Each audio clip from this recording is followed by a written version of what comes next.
Good afternoon and welcome to Monday, and welcome to a very important event. I'm just sitting down on the couch. Mal's in the bathroom, but she'll be out here in a minute. We're going to be watching a very important event streaming to figure out the latest news. E3, no. Yeah, that is happening today, but no, that's not what today's about. It's about Wwdc 2016.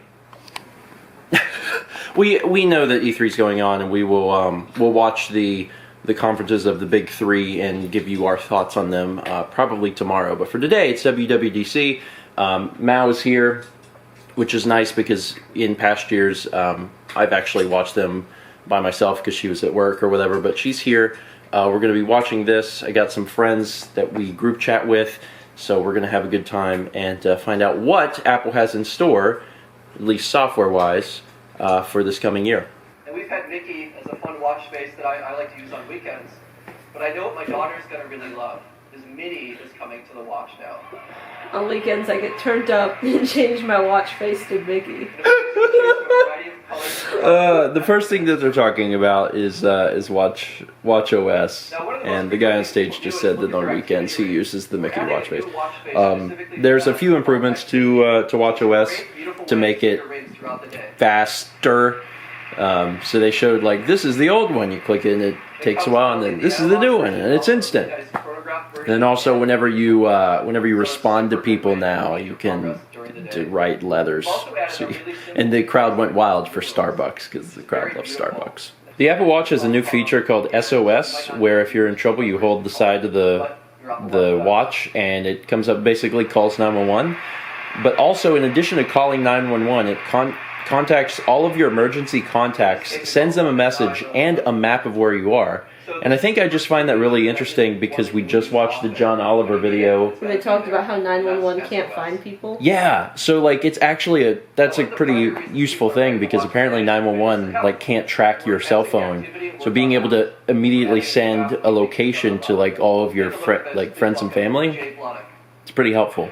Apple actually updated the Watch OS to work with wheelchair users, which is really neat. They had like a little thing where they said they worked with some organizations to get that just right. So anyone who is in a wheelchair will be able to get an Apple Watch and still have all the fitness stuff be relevant to them. Really neat. Really cool. So they finished up talking about the Watch OS. We're moving on to tvOS for the Apple TV. They made a remote, so now you can use your iPhone as a remote, something that existed for the old Apple TV, now it exists for the new one. Siri can search some different stuff. She can also search YouTube, which is pretty neat. Hopefully all of you with Apple TVs will be shouting, "Take me to Stephen Plays" in the very near future. They also changed the thing with signing on. Because like if you have a cable subscription and you're trying to watch one of the apps, it comes up and you have to authenticate. You have to do that for each single app, so now you can just do it once and it will do it for all of them. Which is convenient, except we don't have a real cable provider, so we don't actually have access to any of that app stuff anyway. Also, there's a dark theme, which some people are like super into, so it's a dark theme. Updates to developer stuff, just like the watch. And now tvOS is done. And time to find out what's next. We realized that there's a name that would be so much clearer and so much more elegant. macOS? We're making it so. macOS? Of the world's most advanced desktop operating Is it macOS? now, macOS. Everybody saw that coming, Craig. So besides the name update, there's some other updates. You can now copy and paste text and images between devices. So you can copy text on your iPhone and paste it into your Mac, which is kind of neat. You can unlock your Mac if your watch is on. So if you have an Apple Watch, it's already authenticated, so your Mac just unlocks when you're near it, which is kind of neat. There's another new feature that like will automatically delete crap off of your computer that you don't need, like all of the cache and other garbage. And they said they had an example, and it went from like 230 gigs to 150 gigs free, so I got rid of like 80 gigs, which is a little absurd. That's a lot, but sure, whatever. And then finally, they're saying that that Apple Pay is coming to the Mac as well, which is kind of neat. Do you like tabs? Because now everything has tabs. Picture-in-picture is a really great feature. Basically, when you're watching a video, you just hit a button and it will just stay in the corner of your screen while you do stuff. It's unfortunately probably terrible for productivity. I should not upgrade to this OS. Surprising no one, if you've been keeping up with rumors at all, Siri is now on the Mac, which is kind of neat. For iOS, they're going to talk about 10 different things. First thing was the lock screen, and it's like been completely redesigned. The design is nice, but it's they've like reorganized where things are, which is really cool. So like the control center is different. You can clear all notifications. You can do a lot of stuff if you have the 3D touch feature.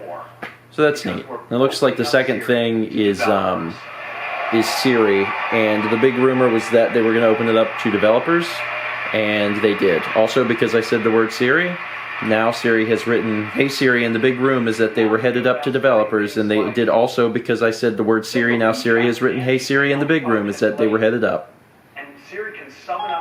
The Siri thing is really important though, because opening that up to developers will allow so much more interactivity with Siri.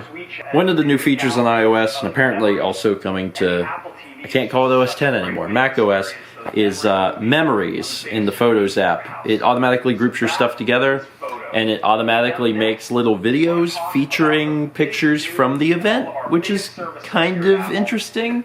There's also a slider for mood, and one of the moods is epic, in case you really want an epic slideshow, which maybe you do. Next up on the list of 10 is Maps, which is confusing because Apple Maps is notoriously bad. And in our chat, Chaz wrote, "Imagine the applause if all they said was, 'We are trashing Maps and going back to Google.'" Okay, they played Rapper's Delight, and they were trying to get the audience to dance along, and then they forced them to dance along, and then they pulled up the lyrics and said, "No, sing, come on, sing it." And it was the most awkward thing that has ever happened in a WWDC. Except maybe that one time that they brought those guys on stage with the little remote control cars.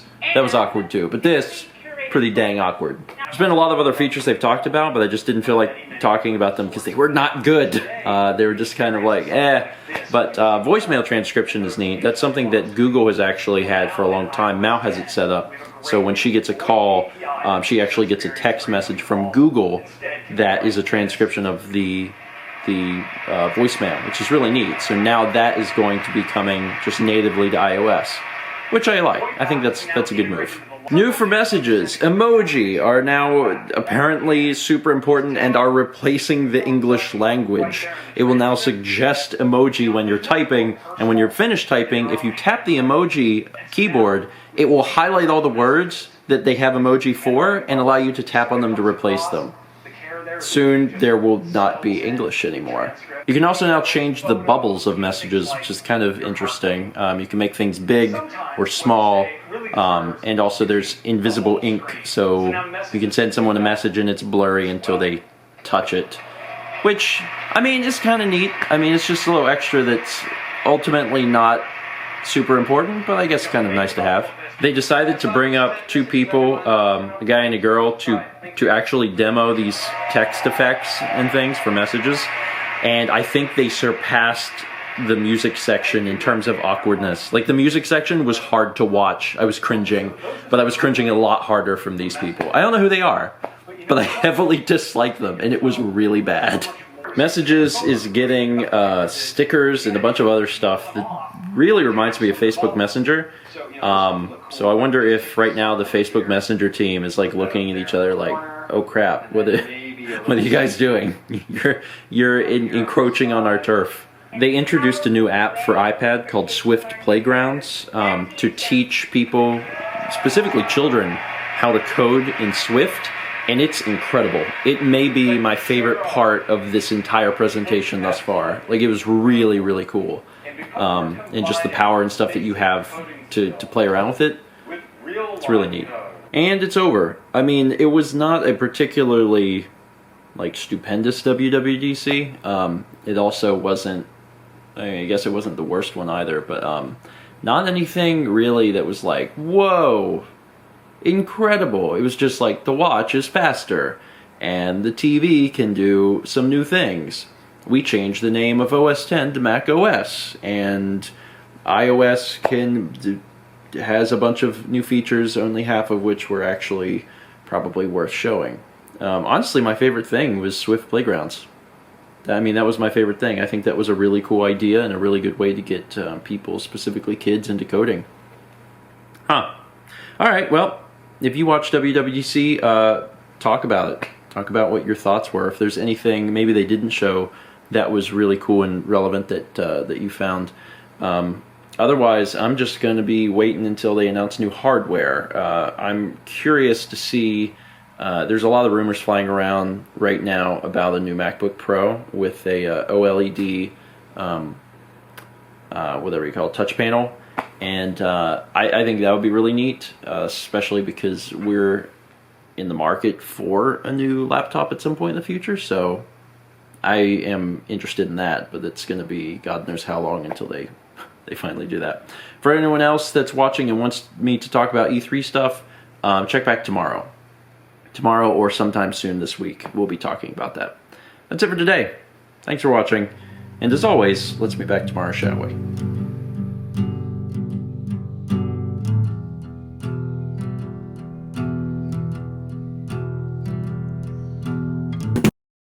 Which is really neat, pretty neat, kind of neat, kind of neat, kind of neat, kind of neat. So that's neat. Voicemail transcription is neat. It's really neat. It's kind of neat. It's really neat.